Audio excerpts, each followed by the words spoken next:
Let's pick up on this. Folks, I was on Reliable Sources on CNN with Brian Stelter yesterday. I enjoyed it. It was interesting, and we were talking about media bias. And when it came to me, I just pointed out everything I could possibly get in. So, Steve, let me ask you this. Did the media build Trump up just to tear him down? Is that your view? I don't know why they built him up, and they're trying. I've been saying for weeks that there is a media war going on. I've never in my life seen anything so disgusting. I've never in my life seen anything so biased. I mean, I could give you example after example after example. Because I watched Jake Tapper today, with all due respect to CNN, I'm not picking on Jake Tapper. I watched him this morning. 45 minutes went by in that show, a week in review show, okay, State of the Union, before Hillary Clinton's scandals, email, anything was covered. Yeah, and it's true. I mean, I watched Jake Tapper in preparation for heading in right before I left the house. I watched it, and you know they had representative from Trump's campaign, everything, blah blah blah blah blah. It just doesn't end.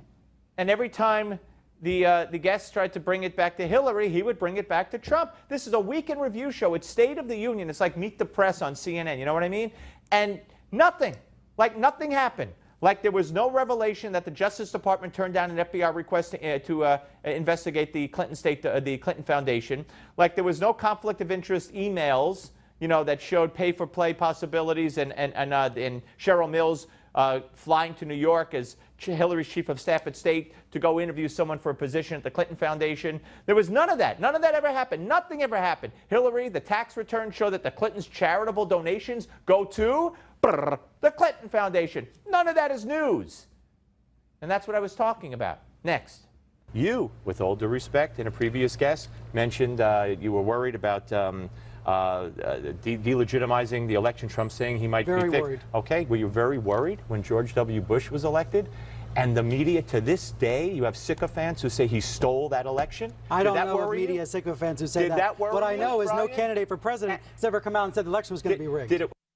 Okay, so he's so worried. He did a whole segment, Brian Stelter, and I'm glad I was on it. I hope I'm invited back. It was indicated I will be back.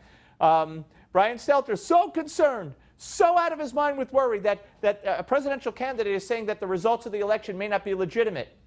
So right away I thought, really? How concerned were you in 2000? I don't know how old he was in 2000. I don't know what he was doing in 2000.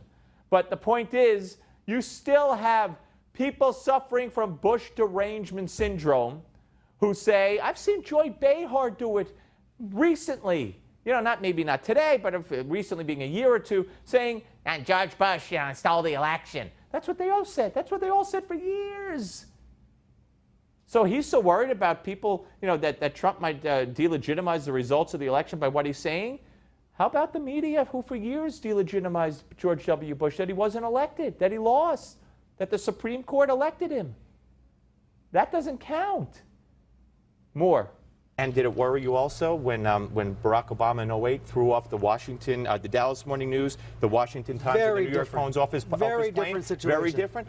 But Paul Manafort was on State of the Union with Jake Tapper. You're calling out Tapper's show. But Manafort was on for 15 minutes. He had ample opportunity to talk about Clinton. He brought it up, but he always went back to Clinton. Okay, my voice got a little high there. Point is, they were talking about earlier in the show, they were talking about how Donald Trump is making villains of the press. He might deny the New York Times press credentials. He did it to the Washington Post. In 2008, Barack Obama threw the Washington Times, the Dallas Morning News, and I'm drawing a blank, three publications, conservative-leaning publications, off of his campaign plane.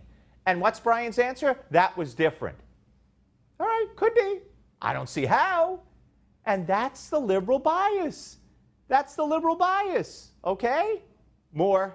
It took a political nominee of a major party for president making a veiled threat of assassination against his competitor. Against his competitor. I'm not for ready. I didn't even finish the comment. Can I get a word in? Can I You're saying it was a threat of assassination. You're saying the media coverage changed after that time. A lot of people don't think it was a threat of assassination. A lot of people don't, but if I can finish the comments, I will say that when you dog whistle to unstable members, a certain small percentage of unstable members of the crowd, that is an unprecedented moment in American history and media. No, I don't agree. Okay. It's an unprecedented moment in American political history that Donald Trump, in her warped mind, in the mind of other warped people, wanted people to shoot Hillary Clinton, which is insane to think that, okay? So I'm trying to bring up, and the reason I said could I get in a word edgewise was because she went on for quite some time, okay? And time was running out. And I brought up then what Hillary said in 2008, which, folks, was much worse.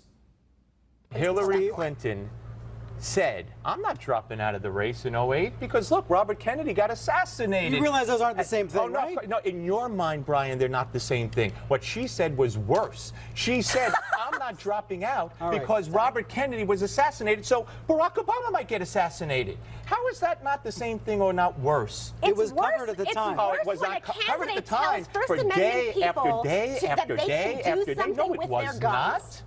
I wish we could go on for hours. How about the plagiarism? I tell you what, Barack Obama plagiarized from Deval Patrick. Nobody cared. Okay, the more I watch her, she was very rude. She was like shouting over me as I was talking with Brian. She's shouting over us. Not nice. I mean, really not nice. But I got to tell you, again, that's the difference.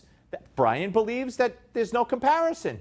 I see there's no comparison. I see what Hillary said was much worse. Hillary left no doubt. She was staying in the race and not dropping out before June, because in June, when Bobby Kennedy ran, he was assassinated. Which means to me, what if Obama's assassinated? I got to be there. That's what it meant. And if that's not much worse, then there's a philosophical difference that will never, ever be rectified. Never. All right, folks, conservatives can do and must retake the White House. They can and they must, obviously, to prevent a third term of radical policies of Barack Obama. This victory can happen only if we learn from the disasters of 2008 and 2012, those horrible defeats. In his brand new book, Armageddon, How Trump Can Beat Hillary, famed political analyst and New York Times bestselling author Dick Morris breaks down the issues and spells out the strategies that can lead to a decisive conservative victory in November, the best hope of rolling back Obama's ruinous socialist actions. In Armageddon, an Amazon #1 bestseller, Dick Morris reveals exactly how conservatives can stop Obama's secret plan to extend his influence and policies by electing Hillary Clinton. With the 2016 election almost here, be sure to get your copy of Dick Morris's political blockbuster, Armageddon. It's available at bookstores everywhere. Or get our free offer for Armageddon by calling the toll-free number, or go online to get your copy of Armageddon with this free offer.